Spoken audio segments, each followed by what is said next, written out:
श्री सुखदेव जी महाराज वृतासुर यानी कि उसके पूर्व जन्म चित्रकेतु राजा का वृतांत कथा सुनाते हुए कहते हैं कि जब नारद जी ने उस जीवात्मा को बुलाया जो चित्रकेतु राजा के 1 करोड़ रानियों के बीच कृतध्वति के गर्भ से जन्मा था, तो महाराज जब अज्ञानता राजा ने दर्शाई और उस सबको यानी मृत देह जिसको हम लाश भी कहते हैं उसको जाने नहीं दिया, तब तो नारद जी ने कहा, राजन आप इतने बड़े ज्ञानी होकर के अज्ञानता का परिचय कैसे दे रहे हैं, आप इसको जाने क्यों नहीं दे रहे। बोले महाराज महात्मन आप इसको जिंदा करो। अरे बोले मरा हुआ जीव थोड़े जिंदा होता है। तो चित्रकेतु कह रहे हैं कि मैं संतों की गति को जानता हूँ, संत मरे हुए को भी महाराज जिंदा कर देते हैं, ऐसी उनकी क्षमता है।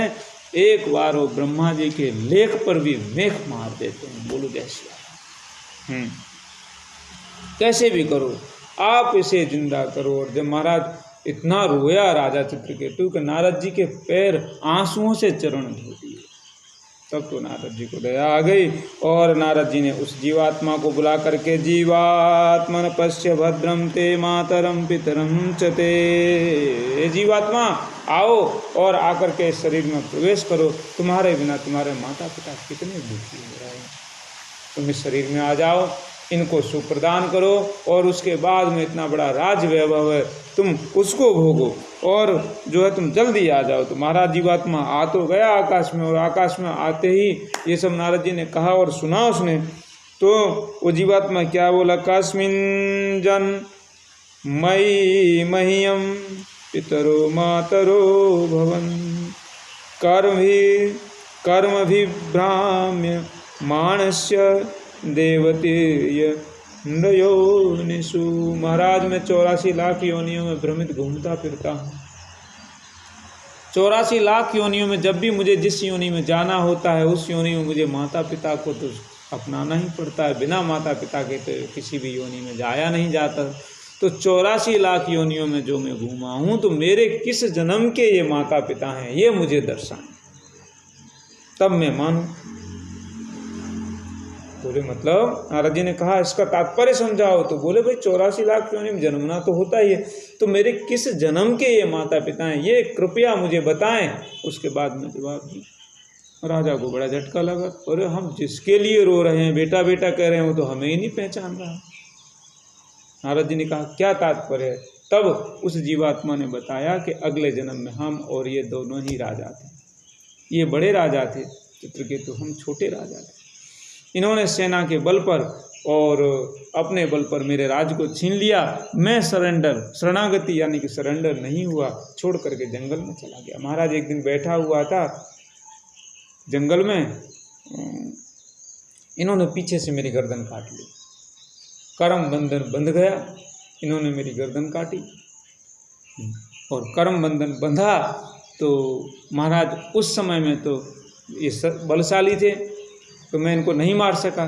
इस बार मैं इनका बेटा बन के आया हूँ, और वो भी किस स्थिति में, 10-20 बेटा होते न और मैं मर जाता तो इतना दुख नहीं होता। 1 करोड़ रानियों के बीच में मैं एक ही बेटा, वो भी इनकी कितनी उम्र होने के बाद, तो इनका पूरी की पूरी ममता मेरी तरफ और पूरी ममता मेरी तरफ है, और इस ममता के चलते एक ही बेटा मैं मर गया। तो देखो मारने से ज़्यादा इनको दुख हो रहा है कि नहीं हो रहा है।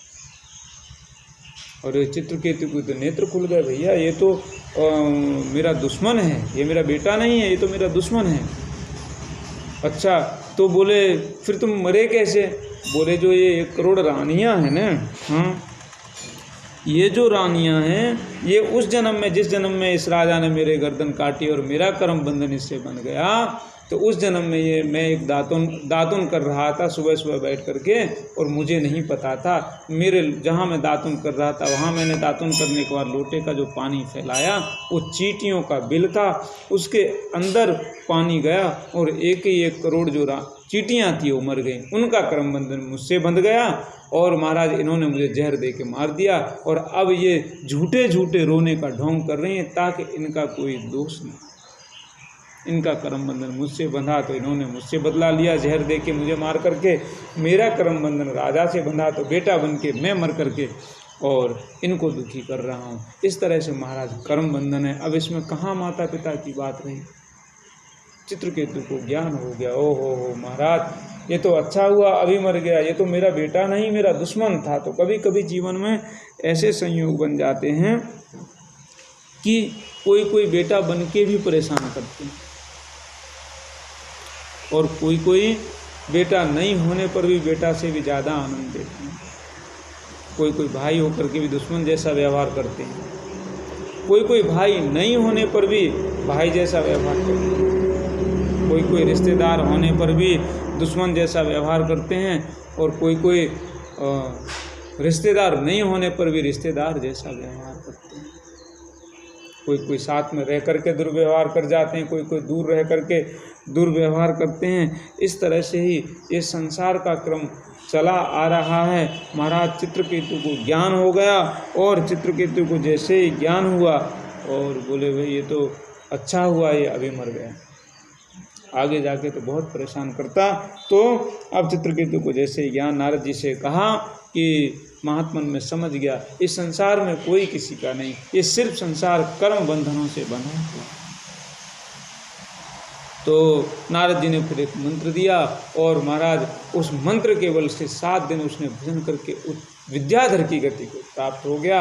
अब तो महाराज जहाँ चाहे वहाँ विमान लेकर के जाए, जिधर चाहे उधर विमान लेकर के जाए।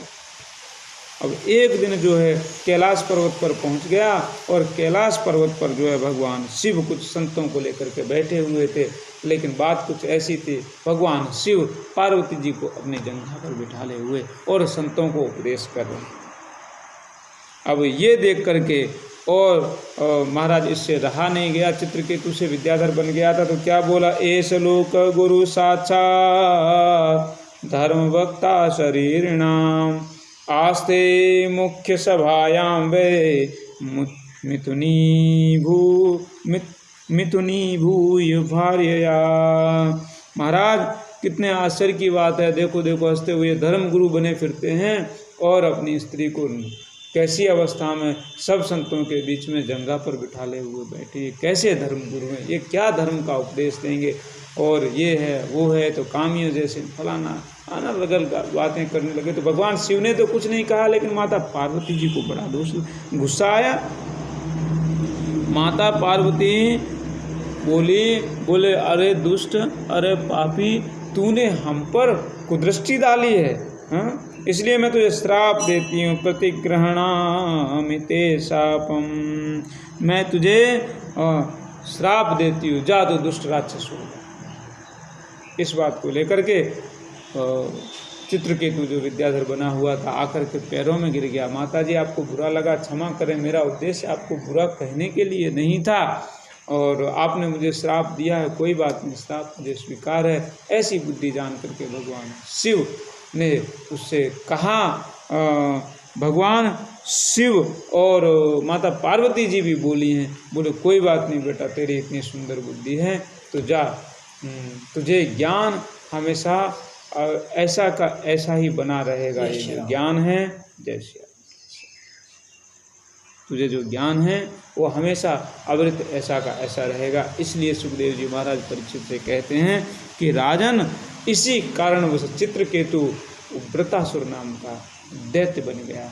ये चित्रकेतु की कथा है, और महाराज इस कारण से दैत्य बना। दैत्य बनने के बाद में भी माता पार्वती जी और भगवान शिव के आशीर्वाद और दया से उसको ज्ञान और वैसा का वैसा ही रहा। और कुछ पूछना चाहते हो तो पूछ सकते हो। तो दिति के मरुदगण नामक 49 बेटे ऐसे भी हुए जो असुरों के भ्राता होने पर भी देवता में गिने गए। यह वायु के विविध रूप हैं। पुंसवन व्रत के प्रभाव से दिति माँ के गर्भ में इनके 49 टुकड़े होने पर भी यह बालक मरे नहीं, और अंत में देवताओं के बंधु बनने के कारण इनकी गणना भी देवताओं में ही की गई। रामचरितमानस में भी इन्हीं 49 मर्द देवताओं का उल्लेख आता है। हर प्रेरित अवसर चले मर्त 49, अट्ठा हंस कर गर्जा बड़ कप लाग आकाश। तो वहाँ पर भी इनका वर्णन आता है।